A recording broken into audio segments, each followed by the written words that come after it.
गांव में एक छोटा सा मंदिर था जहाँ पर एक सच्चा शिव भक्त रामदास हर दिन सुबह शाम पूजा करता था। रामदास गरीब था लेकिन उसका दिल भक्ति से भरा हुआ था। उसकी एक ही संतान थी, छोटी बेटी गौरी। उसकी माँ के गुजर जाने के बाद रामदास ने उसे माँ बाप दोनों का प्यार दिया, लेकिन गरीबी के कारण वह उसकी शादी के लिए दहेज जुटाने में असमर्थ था। गौरी बड़ी हो गई लेकिन अच्छे रिश्ते आते ही दहेज की बात सामने आ जाती और फिर रिश्ते टूट जाते। रामदास हर दिन शिव जी के सामने बैठकर प्रार्थना करता, भोलेनाथ मेरी बेटी की शादी अच्छे घर में हो जाए, यही मेरी एकमात्र इच्छा है। उसकी आंखों में आंसू होते लेकिन वह अपनी भक्ति में कमी नहीं आने देता। एक रात रामदास शिव मंदिर में बैठा रो रहा था। भूख प्यास से कमज़ोर हो चुका था लेकिन विश्वास अटूट था। तभी अचानक मंदिर के भीतर एक तेज रोशनी फैली और भगवान शिव स्वयं प्रकट हुए।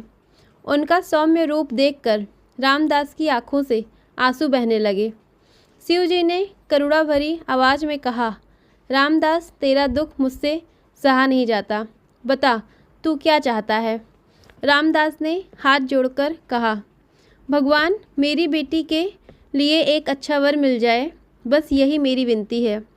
शिव जी मुस्कुराए और बोले, कल सुबह तेरे घर एक व्यक्ति आएगा, वह तेरी बेटी के लिए सबसे उपयुक्त होगा। चिंता मत कर, मैं तेरा हर दुख हर लूँगा। अगले दिन सुबह ही एक प्रतिष्ठित परिवार से एक युवक रामदास के घर आया। उसने गौरी को देखा और तुरंत शादी का प्रस्ताव रखा।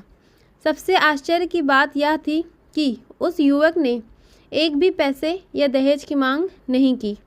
उसने कहा, सिर्फ एक संस्कारी और अच्छे दिल की लड़की चाहिए और गौरी में वो सब है। रामदास की आंखों से खुशी के आंसू बह निकले। कुछ ही दिनों में शादी बड़े धूमधाम से संपन्न हुई। रामदास ने शिव जी का आभार व्यक्त किया और अपनी बाकी ज़िंदगी भक्ति और सेवा में बिता दी। शिव जी ने एक सच्चे भक्त का दर्द देखा, उसे सहा नहीं गया और उसने उसका दुख हर लिया। यही तो भोलेनाथ की महिमा है। जो भी सच्चे मन से उनकी आराधना करता है वह उसका साथ कभी नहीं छोड़ते। हर हर महादेव।